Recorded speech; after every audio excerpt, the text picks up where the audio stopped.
الحمد لله وحده والصلاة والسلام على من لا نبي بعده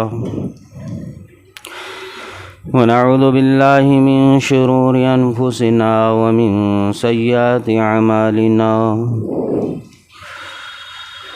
ونعوذ بالله من شرور أنفسنا ومن سيئات أعمالنا ونعوذ بالله من شرور أنفسنا ومن سيئات أعمالنا وقال سبحانه وتعالى إن الله وملائكته يصلون على النبي يا أيها الذين آمنوا صلوا عليه وسلموا تسليما اللهم صل على محمد وعلى آل محمد كما صليت على إبراهيم وعلى آل إبراهيم إنك حميد مجيد اللهم بارك على محمد وعلى آل محمد كما باركت على إبراهيم وعلى آل إبراهيم إنك حميد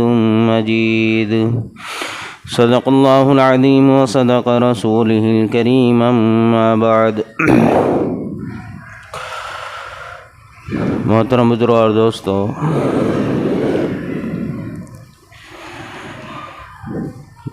اللہ تبارک و تعالی اپنے کلام پاک میں بندوں کو ارشاد فرماتے ہیں کہ اے لوگو، تم اللہ پر ایمان لے آؤ، اللہ کے رسول پر ایمان لے آؤ، اور اللہ نے جو کتاب اتاری ہے قرآن، اس پر ایمان لے آؤ۔ کیونکہ اللہ پھر آگے فرماتا ہے کہ میں ساری چیزوں کو جانتا ہوں اور سب کو، پورے مخلوق کے اسباب اور اشیاء اور مخلوقات کو اللہ کہتا ہے کہ میں ان سارے چیزوں سے آگاہ ہوں، میں سب کو جانتا ہوں۔ قرآن کریم میں اللہ رب العالمین نے بندوں کو یہ بتلا دیا ہے، فَآمِنُوا بِاللَّهِ وَرَسُولِهِ وَالنُّورِ الَّذِي أَنزَلْنَا وَاللَّهُ بِمَا تَعْمَلُونَ خَبِيرٌ، کہ اللہ کہتا ہے کہ تم اللہ پر ایمان لے آؤ، اس کے رسول پر ایمان لے آؤ، اور اس نے جو کتاب اتاری ہے، اللہ نے جو نور اتارا ہے، جو قرآن، جو دین ہے، جس کو اللہ نے اتارا ہے، اللہ کہتا ہے تم اس پر ایمان لے آؤ۔ جب بندہ اللہ پر، اس کے رسول اور قرآن پر ایمان لے آتا ہے تو پھر اللہ تبارک و تعالی اس بندے کے دماغی، اس بندے کے دلی حالات سے پہلے سے واقف ہوتے ہی ہے۔ ایمان لانے کے بعد بھی اللہ رب العالمین اس کے دل کے، دماغ کے تمام مسائلوں کو سمجھتا ہے۔ پھر بندہ جس طریقے سے یقین اللہ کے ذات پہ بڑھاتا ہے تو پھر اللہ اس یقین کے بنیاد پر اس کے دماغی ارادوں کو جان کر اس کو پورا کرتا ہے۔ اللہ اس کے دلی ارادوں کو جان کر اللہ پھر اس کو پورا کرتا ہے، کیونکہ اللہ نے سورۃ تغابن میں آیت نمبر 4 میں اللہ فرماتا ہے یعلم ما فی السماوات والارض، یعلم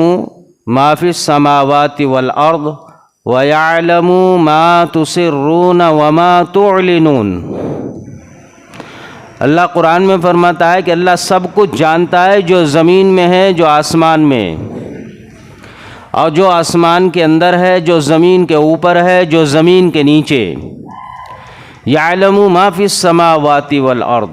وَيَعْلَمُ مَا تُسِرُّونَ وَمَا تُعْلِنُونَ۔ پھر اللہ کہتا ہے کہ تم چاہے اللہ کے سامنے اپنی آواز کو اونچا کرو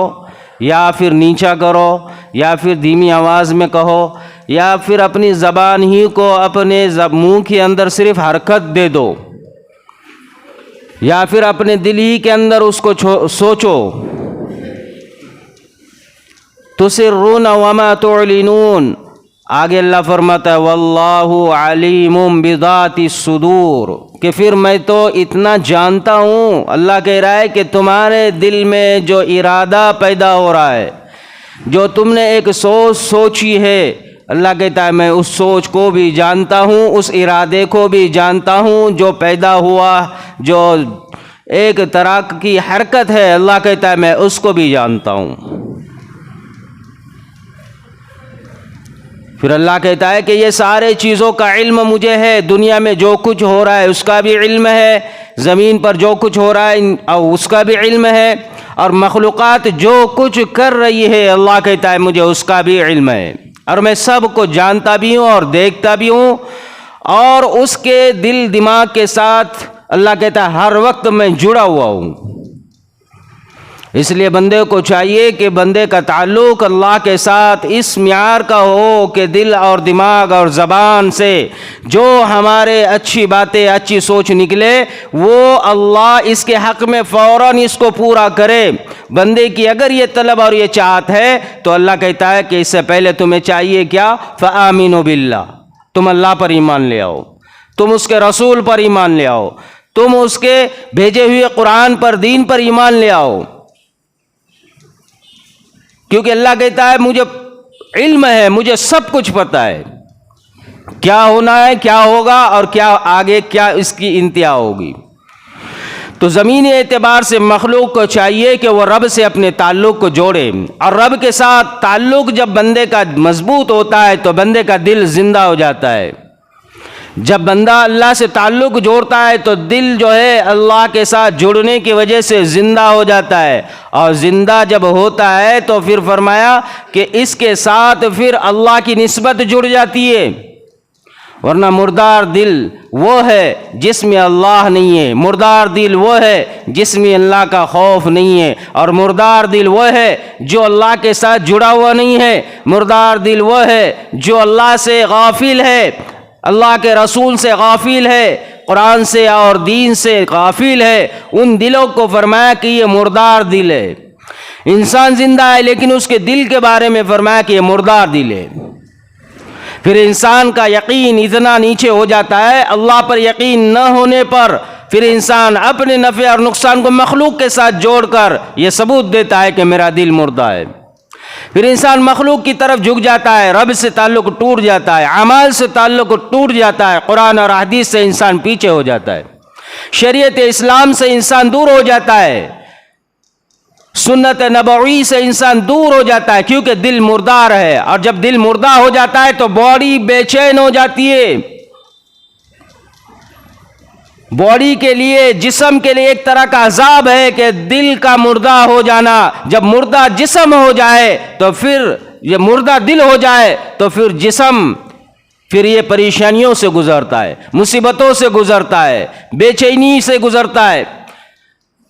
پھر اس میں ہر وقت خوف ہوتا ہے، ہر وقت دہشت ہوتی ہے، ہر وقت بے چین ہوتا ہے، ہر وقت یہ لرزاتے رہتا ہے،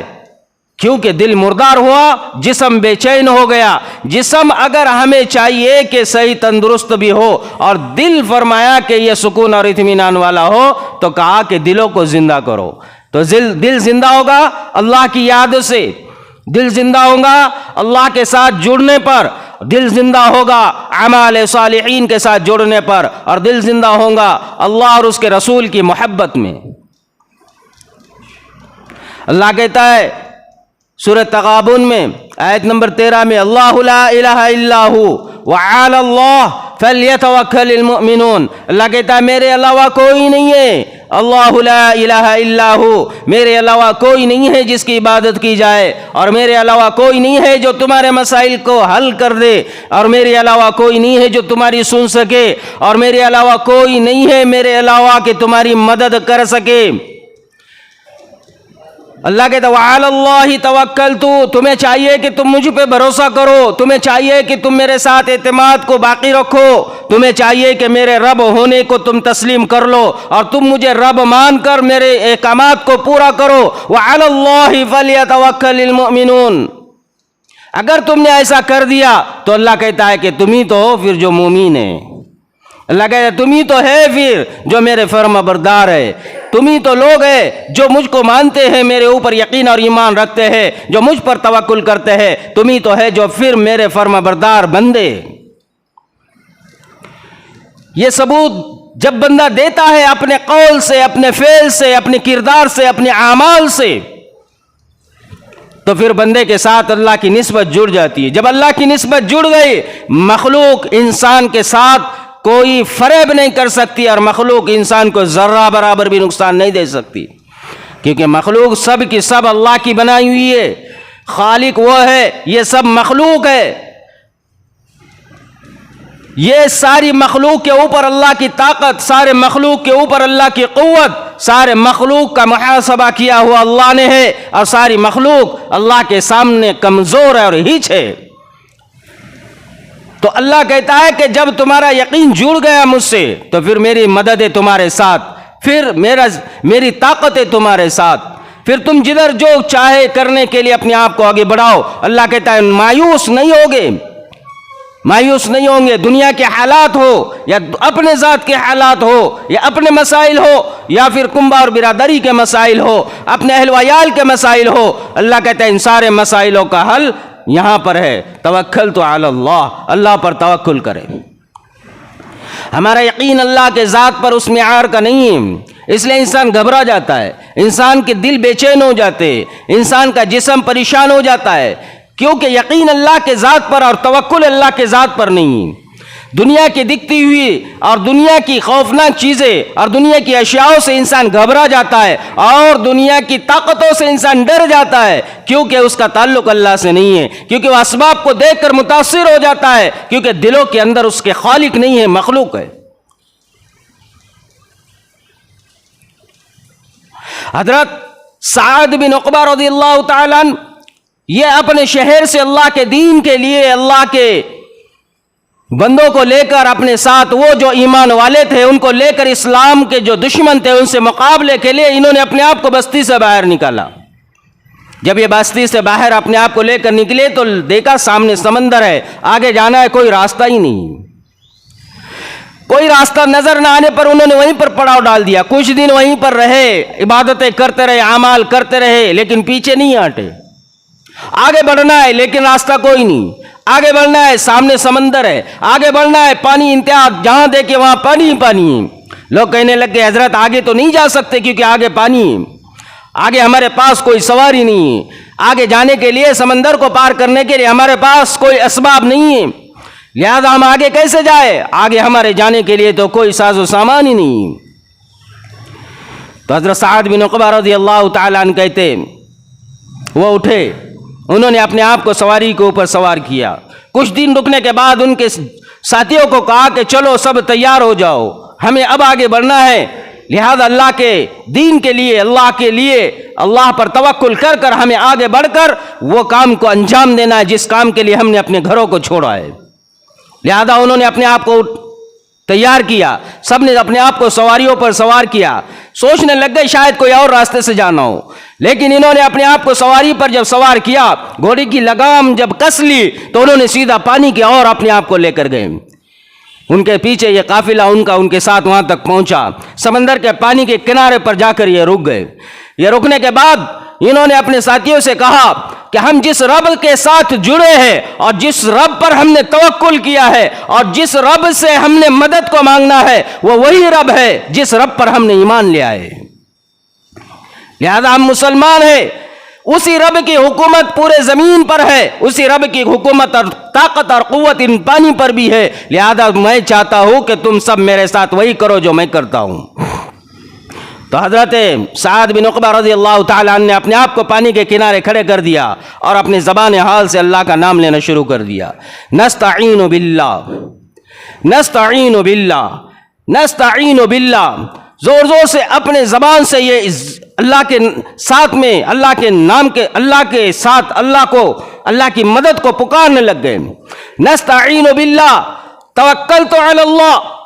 حسبنا اللہ ونعم الوکیل، لا حول ولا قوت الا باللہ۔ یہ کہا، یہ کہتے ہوئے اپنے کلمات کو، گھوڑے کی لگام کو کس لیا اور گھوڑے کو اپنے ذات سے پانی کے اندر ڈالنے جانے کا حکم دیا، گھوڑے کو آگے دوڑایا، لہذا اپنے زبان سے کلمات کہہ رہے ہیں، نستعین باللہ نستعین باللہ توکلت علی اللہ توکلت علی اللہ حسبنا اللہ ونعم الوکیل لا حول ولا قوت الا باللہ۔ یہ کلمات کہتے ہوئے اپنے گھوڑے کو اپنے ساتھ پانی کے اندر اتار دیا۔ تو پیچھے دیکھنے والوں نے عجیب اور حیرت ناک منظر دیکھا، انہوں نے جیسی پانی میں اپنے آپ کو ڈالا تو کیا دیکھ رہے، گھوڑا بھی سلامت ہے اور یہ بھی سلامت اس کے اوپر ہے۔ گھوڑا پانی کے اوپر ایسا کھڑا ہوا ہے جیسے زمین کے اوپر انسان چلتا ہے۔ انہوں نے گھوڑے کو اپنے لشکر کی طرف موڑا اور کہا کہ آ جاؤ تم بھی بے خوف ہو کر، آ جاؤ تم بھی بے خوف ہو کر، کیونکہ جس رب کی حکومت پورے کل کائنات پر ہے، میں نے اس رب سے مدد کو مانگا ہے، اس رب کی مدد ہمارے ساتھ ہے، لہذا یہ پانی ہمارا کوئی نقصان نہیں کر سکتا۔ آ جاؤ، جس طرح میں نے اپنی سواری کے ساتھ اپنے آپ کو پانی میں ڈال دیا، رب نے مجھے پانی کے اوپر حاوی کر دیا، آ جاؤ تم بھی۔ اپنے فوج کو کہا، انہوں نے بھی اپنے زبان حال سے اللہ کے نام کو لیا اور یہ اپنے ذکر کو کرتے رہے، نستعین باللہ توکلت علی اللہ حسبنا اللہ ونعم الوکیل لا حول ولا قوت الا باللہ۔ یہ کہتے ہوئے سارے کے سارے لشکر نے اپنے سواریوں کو پانی کے اندر ڈالا تو کیا دیکھتے ہیں کہ سارے کے سارے پانی کے اوپر ایسے ہے جیسے زمین کے اوپر ہے۔ تو حضرت سعد بن عقبہ نے کہا کہ چلو ہم سمندر کو پار کریں۔ پانی کے اوپر انہوں نے اپنے سواریوں کو ماساز و سامان اور سواریوں کے دوڑا کر سمندر کو پار کیا۔ جیسے سمندر کو پار کر کر جب رک گئے، دیکھنے لگ گئے سواریوں کی طرف اور لوگوں کی طرف، تو لوگ کہتے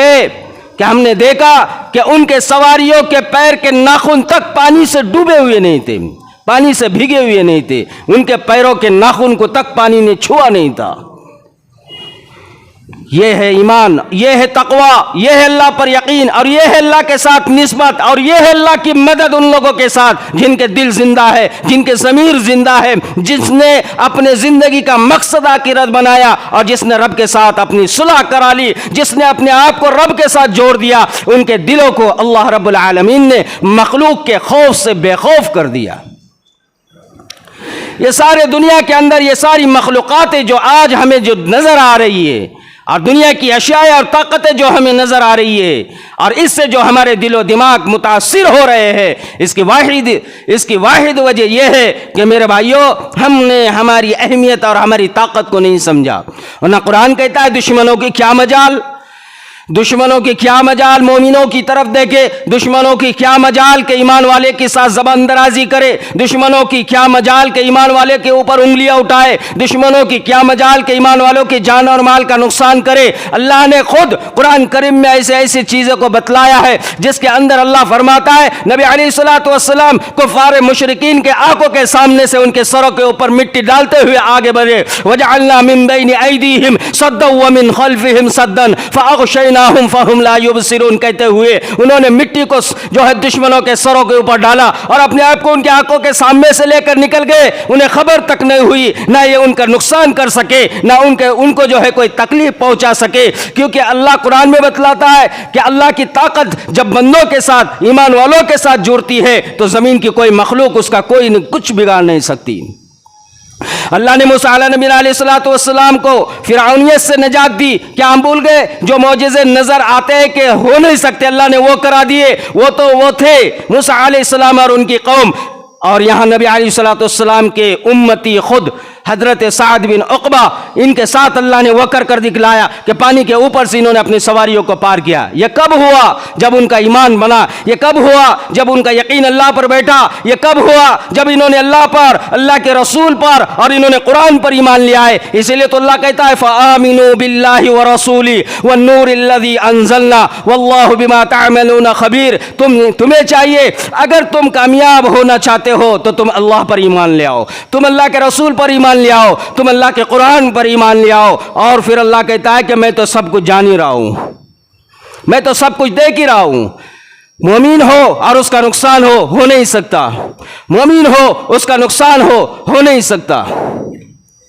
مومن ہو اس کی جان اور مال کو کوئی غرق کر دے یہ ہو نہیں سکتا، کوئی ہلاک کر دے یہ ہو نہیں سکتا۔ آج مسلمان ہے برائے نام مسلمان، مومن نہیں ہے۔ آج اگر مومن ہوتے تو دنیا میں یہ نقشہ اور یہ عالم نہیں ہوتا۔